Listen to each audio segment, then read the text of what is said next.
অনুশীলনী 1 ক্লাছ 6ৰ এটা আমি ষ্টাৰ্ট কৰিম। তো প্ৰথম যেটো প্ৰশ্ন কৈছে এইখিনি একচুয়ালি তোমালোকে ক্লাছ 5তো অকমান পাই আহিছে। তো ইয়াত যদি তোমালোকক খুদিছে অংক কেইটা আৰু কি কি, তোমালোকে সবেই জানা অংক কেইটা থাকে, 10টা থাকে। আৰু অংক মানে কি হৈছে, তো আমি কোনো এটা বস্তু গণিব লাগিব, গণিবৰ কাৰণে আমাক সংখ্যা লাগিব, বা এটা বস্তু, দুটা বস্তু, তিনিটা বস্তু আমি তেনেকৈ ক'ব পাৰিম। কিন্তু যেতিয়া লিখিম সিহঁতৰ কিছুমান প্ৰতীক লাগিব ন। যেনে ধৰি লওঁ আমি 1টোক আমি কি বুলি লিখিম, 1টোক আমি এইদৰে লিখিম, বা 2টোক আমি এইদৰে লিখিম। তো এইবোৰে হৈছে আমাৰ কি প্ৰতীক। তো এনেকৈ সংখ্যাবোৰ বুজাবৰ কাৰণে যিবোৰ প্ৰতীক আমি ইউজ কৰোঁ সেইবোৰকে আমি অংক বুলি ক'ব পাৰোঁ, বা সংখ্যক বুলিও আছে চাগে কিতাপখনত। তো এনেকুৱা অংক তোমালোকৰ কেইটা আছে, 10টা আছে। 0ৰ পৰা ষ্টাৰ্ট হয়, 0, 1, 2, 3, 4, 5, 6, 7, 8, 9। তো এই 10টা হৈছে তোমালোকৰ প্ৰথম প্ৰশ্নটোৰ উত্তৰ। মানে অংক কেইটা আছে, 10টা, আৰু কি কি হলে 0ৰ পৰা 9লৈকে লিখি দিবা, সেইটো হ'ব তোমালোকৰ সংখ্যা কেইটা। মানে যাৰ দ্বাৰা আমি একচুৱেলি কেইটা সংখ্যা নহয় অংক বুলি ক'ব, বা কিবা এটা বস্তু গণিবলৈ বা জুখিবলৈ যাওঁতে যিটো আমি প্ৰতীক ইউজ কৰোঁ সেইটো হ'ব আমাৰ বাবে অংক। সংখ্যা বুলি ক'লে কি হ'ব, এই দুটা ধৰি লগ লগাই ল'লা, 1, 12, তো 12টো এটা সংখ্যা হ'ল। বা 1 বুলি ক'লা, সেই 1টো সংখ্যাও হ'ব পাৰে, যেনেকৈ ধৰি লওক এখন কিতাপ, দুখন কিতাপ, তেনেকুৱা হিচাপত সংখ্যাও হ'ব পাৰে। তো যেনেকৈ 163 লিখিলোঁ, তো এইটো এটা সংখ্যা। তো এক্সট্ৰাকৈ যদি সোধে এনেকুৱা এটা অংক বুলি ক'ব পৰা যায়। আৰু এইকেইটা এটা এটা নাম্বাৰো হ'ব পাৰে, বা এটা এটা সংখ্যাও হ'ব পাৰে। তো সেইটো হ'ল আমাৰ প্ৰথম প্ৰশ্নটোৰ উত্তৰ। বি নাম্বাৰটোত হ'ব আটাইতকৈ সৰু স্বাভাৱিক সংখ্যাটো কি। তো স্বাভাৱিক সংখ্যা কি হৈছে, প্ৰথম কথা সেইটো জানিব লাগিব। তো স্বাভাৱিক সংখ্যা হৈছে যিবোৰ সংখ্যা আমাৰ 1ৰ পৰা ষ্টাৰ্ট হয়, 1ৰ পৰা ষ্টাৰ্ট হয় এনেকৈ গৈ থাকিব, অসীমলৈকে গৈ থাকিব, কেতিয়াও শেষ নহয়। তো এইবোৰ নাম্বাৰকে আমি কি কওঁ, স্বাভাৱিক সংখ্যা বুলি কওঁ। তো আটাইতকৈ সৰু স্বাভাৱিক সংখ্যাটো হ'ব আমাৰ বাবে 1। তো যে এইটো উত্তৰ হ'ব আটাইতকৈ সৰু স্বাভাৱিক সংখ্যাটো 1। আটাইতকৈ সৰু স্বাভাৱিক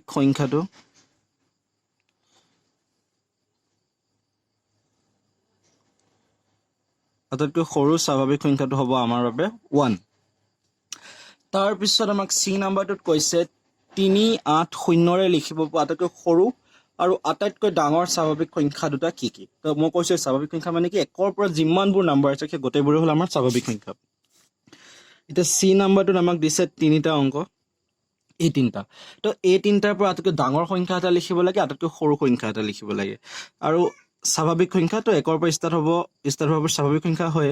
তো এইকেইটাৰ পৰা আমি ডাঙৰ আটাইতকৈ কি লিখিব পাৰিম, আটাইতকৈ ডাঙৰ হ'ব,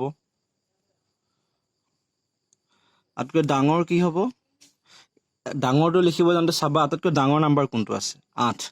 8টো লিখি দিবা। তাৰপিছত কি আছে, 3, তাৰপিছত আছে 0। তো আটাইতকৈ ডাঙৰটো হ'ব তোমালোকৰ 830। আটাইতকৈ ডাঙৰ লিখিব দিছে, আৰু কি লিখিব যে 3টা অংকৰ লিখিব দিছে, কিন্তু এইটো মনত ৰাখিব। তো আটাইতকৈ সৰু যদি আমি বিচাৰিব যাওঁ, তো আটাইতকৈ সৰু যেতিয়া আমি লিখা হয়, তো প্ৰথমে সৰু অংকটো লিখা হয়। ইয়াত সৰু অংকটো হ'ল 0, তাৰপিছত আহিব 3, তাৰপিছত আহিব 8। কিন্তু এটা সংখ্যাৰ আগত যেতিয়া 0টো থাকে, সেই 0টো কোনো মূল্য নাথাকে। তো এইটো আমি কাটি দিব পাৰোঁ, তেতিয়াহ'লে এইটো কি হৈ যাব, 38।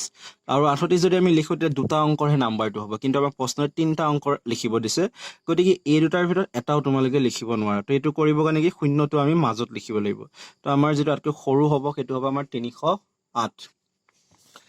তাৰপিছত আমি ডি নাম্বাৰটো যদি চাওঁ, ডি নাম্বাৰটোত কৈছে 4, 3, 7, 9 অংককেইটাৰে গঠন কৰিব পৰা 4টা অংক বিশিষ্ট বৃহত্তম সংখ্যাটো আৰু ক্ষুদ্ৰতম সংখ্যা দুটা লিখা, আৰু ইহঁত দুটাৰ মাজত কিমানটা স্বাভাৱিক সংখ্যা আছে লিখা। তো সেই অলপত কৰি অহাটো নিচিনাই, কিন্তু অলপ আগত আমাক 3টা অংক দিছিলে, এইবাৰ আমাক 4টা অংক দিছে। এইকেইটাৰ পৰা আটাইতকৈ ডাঙৰ সংখ্যাটো লিখিব দিছে। তো আটাইতকৈ ডাঙৰ সংখ্যাটো লিখিবলৈ যেতিয়া আমি যাম, তো অংককেইটাত চাবা আটাইতকৈ ডাঙৰ অংকটো কি হয়, 9 হয়। তাৰপিছত ডাঙৰ কি হয়, 7। তাৰপিছত ডাঙৰ হয় 4। তো তাৰপিছত ডাঙৰ হয় 3। তো আটাইতকৈ ডাঙৰ নাম্বাৰটো হ'ব আমাৰ এইটো ডাঙৰ সংখ্যাটো। তো আটাইতকৈ সৰু সংখ্যাটো কি হ'ব, তো ইয়াৰ এই ভিডিঅ'টোত চাবা আটাইতকৈ সৰু অংক কোন, সৰু অংক হ'ল 3। তাতকৈ সৰু কোন, 4। তাতকৈ সৰু কি হ'ব, 7। তাতকৈ সৰু কি হ'ব, 9। তাতকৈ সৰু যিটো সংখ্যা সেইটো হ'ব আমাৰ 3479।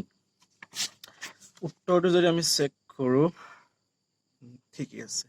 তো এতিয়া আমাক লগতে আকৌ সুধিছে যে এই যি দুটা আমি নাম্বাৰ পালোঁ বা সংখ্যা পালোঁ, ইহঁতৰ মাজত কিমানটা স্বাভাৱিক সংখ্যা আছে।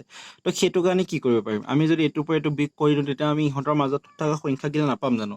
তো যেনেকৈ ধৰিলোঁ 10 আৰু 5 তো 10 আৰু 5ৰ ভিতৰত কেইটা স্বাভাৱিক সংখ্যা থাকিব 6 7 8 9 6 7 8 9 অৰ্থাৎ 4টা থাকিব তো 10 আৰু 5ৰ ভিতৰত 5 আৰু 10ৰ ভিতৰত কেইটা স্বাভাৱিক সংখ্যা থাকিব 6 7 8 9 তো ঠিক তেনেদৰে ইহঁতৰ মাজত কিমানটা স্বাভাৱিক সংখ্যা থাকিব সেইটো আমি উলিয়াব লাগে তো তাৰ কাৰণে আমি কি কৰিম এইটোৰ পৰা ডাঙৰ সংখ্যাটোৰ পৰা সৰু সংখ্যাটো আমি বিয়োগ কৰি দিম কিন্তু বিয়োগ কৰি দিলেই নহ'ব তাৰ পৰা আমি আৰু এটা কাম কৰিব লাগিব যেনেকৈ এইটোত মই দেখালো ন 10ৰ পৰা 5 গ'লে কিমান থাকে 5 তো এইটো হিচাপত 10 আৰু 5ৰ ভিতৰত আমাৰ 5টা স্বাভাৱিক সংখ্যা থাকিব লাগে কিন্তু যদি গণিবলৈ যোৱা 5 আৰু 10ৰ ভিতৰত কেইটা স্বাভাৱিক সংখ্যা থাকিব 6 থাকিব 7 থাকিব 8 থাকিব 9 অৰ্থাৎ কেইটা আছে 4টাহে আছে তো এই 5টো যে বিয়োগ কৰি যিটো পাবা তাৰ পৰা মানে আমি এটা বিয়োগ কৰিব লাগিব তেতিয়াহে আমি মাজৰ স্বাভাৱিক সংখ্যাখিনি পাম তো এইটো আমি প্ৰথমে বিয়োগ কৰো 9 7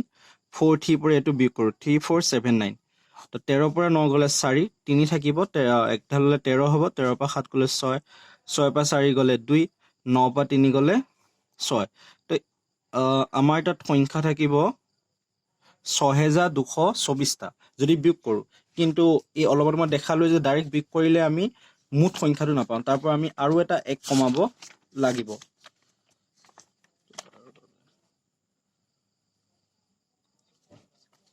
তো এতিয়া আমি মুঠ সংখ্যাটো যদি পাবলৈ বিচাৰো এতেকে 9743 আৰু 3479ৰ মাজত থকা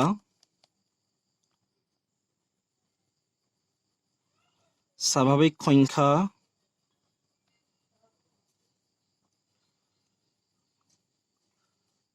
সমান কিমান হ'ব এটোৰ পৰা এটা বিয়োগ কৰি দিয়া 6264ৰ পৰা যদি আমি এটা বিয়োগ কৰি দিও কিমান আহিব 6263 6260 উত্তৰ সো এটোৱে আছে তো এটো আমি কেনেকৈ কৰিলে যেটো নাম্বাৰ পাবা সেইটো ডাঙৰটো বা সৰুটো বিয়োগ কৰি দিবা যেটো পাবা তাৰ পৰা আকৌ 1 এটা বিয়োগ কৰি দিবা তেতিয়া আমি দুটা সংখ্যাৰ মাজত থকা স্বাভাৱিক সংখ্যা কিমানটা আছে সেইটো পাম আৰু সেই 1 টো কিয় মাইনাস কৰিব লগিয়া আছে সেইটো আমি অলৰেডি ইয়াত দেখাইছো হৈছে তাৰ পিছত ই নাম্বাৰটো চাও 159 এৰে লিখিব পৰা এটা অংক বিশিষ্ট দুটা অংক বিশিষ্ট আৰু তিনিটা অংক বিশিষ্ট সংখ্যাবোৰ লিখা সংখ্যাবোৰ ঊৰ্ধ্বক্ৰমত সজোৱা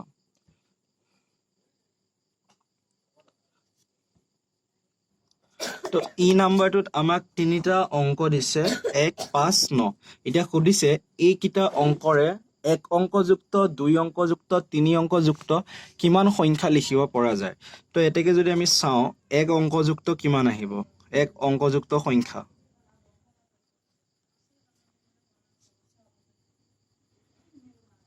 এক অংকযুক্ত সংখ্যা কি হ'ব 1 5 9 হল তবে দুই অংকযুক্ত সংখ্যা মানে দুটা অংক থকা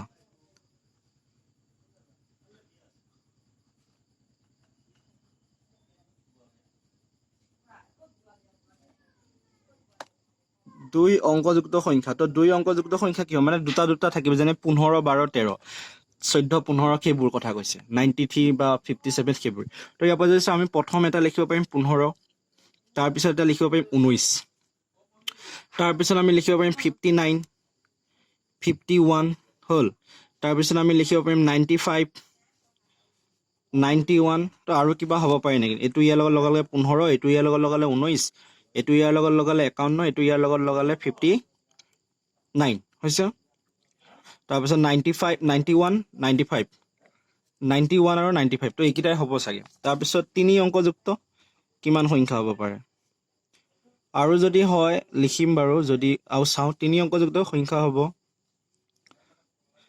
তো প্ৰথমটো আহিব 159 তাৰ পিছত আমি অংককিটা উল্টা পুল্টা কৰি গলেই হ'ল তাৰ পিছত আহিব 195 তাৰ পিছত আহিব 951 হল তাৰ পিছত আহিল আমাৰ 519 তাৰ পিছত যাব আমাৰ 591 তাৰ পিছত আকৌ হ'ব আমাৰ তো তিকিটা হল তাৰ পৰা আৰু কি হ'ব পাৰে 915 আহিব 915 আমি এতিয়ালৈকে লিখা নাই 915 হ'ব 951 অলৰেডি লিখিছো তাৰ পিছত 915 1 2 3 4 5 6 আৰু দুটা আহিব চাগে 159 195 951 তাৰপিছত 519 591 951 অলৰেডি হৈ গ'ল তো ইফালে যদি আৰু হ'ব পাৰে জানো 551 হ'ল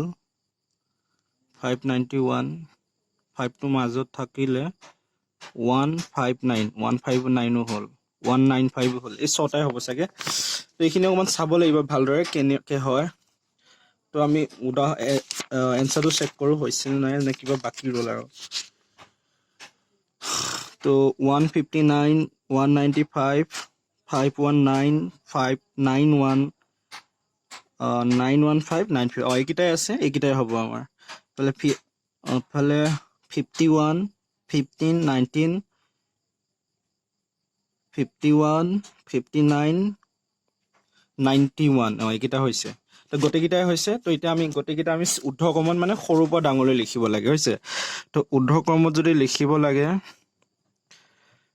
ঊৰ্ধ্বক্ৰমত কি হ'ব প্ৰথমেতো 1 আহিব তাৰপিছত 5 আহিব তাৰপৰা 9 আহিব হ'ল তো ঊৰ্ধ্বক্ৰমত সৰুৰ পৰা ডাঙৰলৈ আৰু ইয়াত সৰু কি হ'ব তাতকৈ 15 আহিব তাৰপিছত 19 আহিব গোটেইকেইটাকে লিখিব লাগিব 15 19 তাৰপিছত আৰু কি থাকিব 51 59 91 আৰু 95 হ'ল তাৰপিছত এইকেইটা লিখিম এটা লাইনতে লিখিব লাগিব তাৰপিছত আহিব আমাৰ 159 হ'ল তাৰপিছত আহিব 195 তাৰপিছত 519 591 915 আৰু 951 তো এইকেইটা হ'ব আমাৰ সংখ্যা তিনিটা অংকৰে 159ৰ এক অংকযুক্ত দুই অংকযুক্ত আৰু তিনি অংকযুক্ত সংখ্যা